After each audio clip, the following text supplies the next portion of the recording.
Maverick Physical Therapy, episode 6, I believe. It'll be documented accordingly, but I don't think I'm speaking on turn here. In regards to my dad, case study. So we're at that point now in which I left him in the middle of July. Before I left him, do some very interesting, unique functional manual therapy, but myofascial release kind of techniques pertaining to gua sha, lacrosse balls, rocks, baseballs, and cupping, ancient Chinese kind of technique. So I had a set of cups that I had ordered my parents, set of like 20 of them or so, and I said, Dad, let's take a look at now, between kind of the atrophy and everything else that you have going on, spend some work just kind of digging out that common flexor mass just kind of on the arm, digging up throughout the trunk, and throughout the kind of the scapulothoracic region, the axillary kind of space and stuff like that, subcranial, mid-cervical kind of related areas, little adhesion kind of here and there, a few little trigger points, nothing too nuts, but got out the cups. Start going after the scapulothoracic joint and region, axillary space a little bit. So cupping is basically like a cup. Use it, pressurize, pull and take these layer upon layer of tissue up and away from each other. So it's basically taking matted tissue and creating some space so that we can bring in some good blood supply, some good oxygen supply, and then be able to mobilize that with motion and movement. And so before I headed down to Adrian, Michigan that afternoon, so a few hours later, we got out the cups. And my final thing was, hey, you know what? In terms of what's been going on, let's get some of that down, kind of on your forearms, in your hands, and stuff like that. And we did. And the response he gave me later was that night and into that morning, so he couldn't sleep for crap. The next morning, he had noticed the throbbing night pains that he typically had were there, and there was a lot of just kind of tingling and numbness, more so than what there typically is. And I was like, Dad, right away, there's some kind of circulatory response. You have something really weird going on that, again, you need to take this stuff. And so as I had it on my business letterhead and everything, the assessment, you need to take this stuff, you need to take it to your guys and ask them for help and do some research on your own and find some more people in your area that can give you another perspective and another look at other opinions. And my dad's generation is of this mindset that, hey, I'm going to be very obedient, I'm going to be very cordial, I'm going to listen to what these people are telling me, and I'm not going to ask questions. That's being obedient, that's being a good patient. Well, no, not really. It's our right. We're entitled to be able to ask questions and take ownership of our own healthcare. And so we start to get into August now, and hadn't touched any of that, and still having trouble, and working the forklift and doing a lot of things manual with his hands. Like, well, the stuff I'd given him was working well for his back and his trunk, saying, hey, I'm feeling a lot better with regards to that, but my symptoms, the stuff isn't aggravating my symptoms. I'm just not getting better. These symptoms, they just keep getting worse, and now I'm starting to get this swelling in my hands. So end of July and into August, actually, one hand and one wrist would just start to swell up, and then the other one would, and just kind of back and forth with Dad. Take a look at it. Have Mom do some of that gua sha on you. That buffalo bone, just kind of the arms and the forearms. Take a look at that and some cupping. He did that one night and said his hands just ballooned up and just got really swollen. Like, Dad, you need to go in and have this taken care of, and looked at, hey, I'm in the middle of harvest season, zucchini and summer squash. I can't do that right now. I'm working every day, and I don't have a day off for another month or so. Dad, you have to go in and get this stuff taken care of.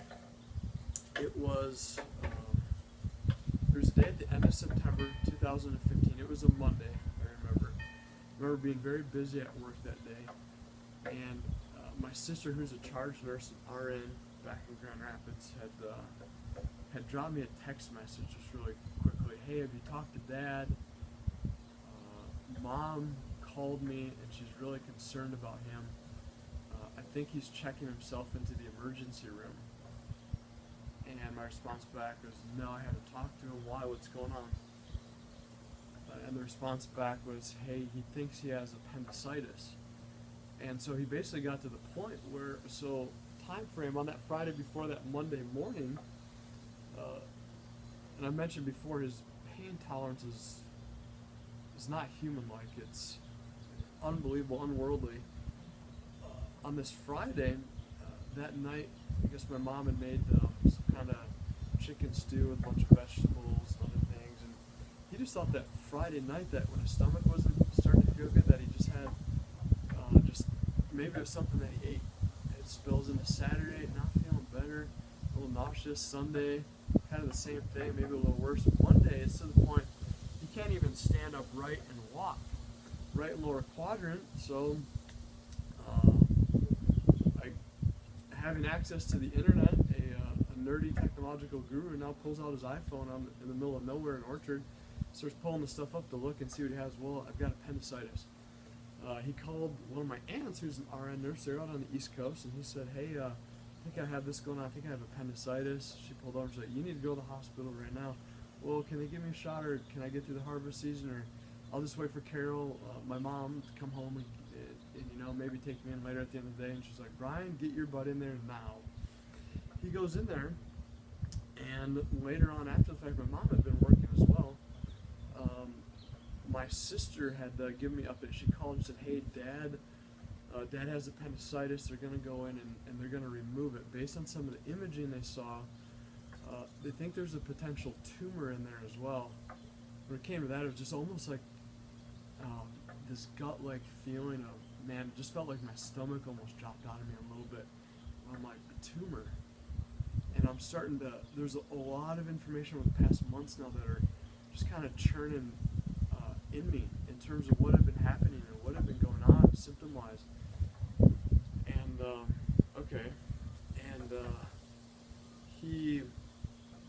he went in, and I think they had to wait like 3 or 4 hours before they were able to get in, but they wheeled him in.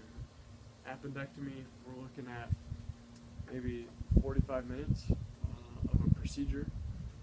Was getting updates from my mom at the same time, and some of my aunts had come on up to just play cards and hang out and stuff like that. Great people, man, great loving people, and some of my cousins, and they Meredith would call and give me updates and step outside, and she's like, hey, I'm concerned. He's been in there for 2 hours, he's been in there for 3 hours, he's been in there for 4 hours now.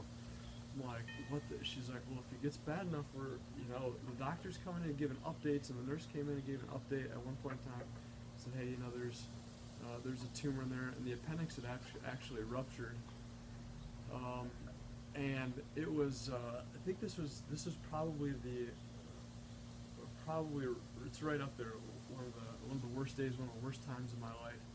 When my dad was wheeled out of surgery, and they came and talked to my family, my sister Meredith gave me a call, and she sees a lot of stuff, has to report a lot of good news, but also a lot of very bad news to patients in waiting rooms over the years and stuff. And I could just tell by her voice that, man, something, and with all this stuff going on, what I've known about my dad in this story, I'm like, oh man, not good. And I remember she called and stepping out into the garage, and into my garage, and said, hey, Dad's done, they're out. And Mark, things aren't good, and I'm just starting to, and her voice is starting to break up. She's like, Mark, there was malignant, what they think is malignant cancer the size of a baseball that had metastasized in the appendix and ruptured everywhere. And I just lost it, fallen to the ground, and just, man, I knew this. I had been saying this for 7 or 8 months, and nobody would listen.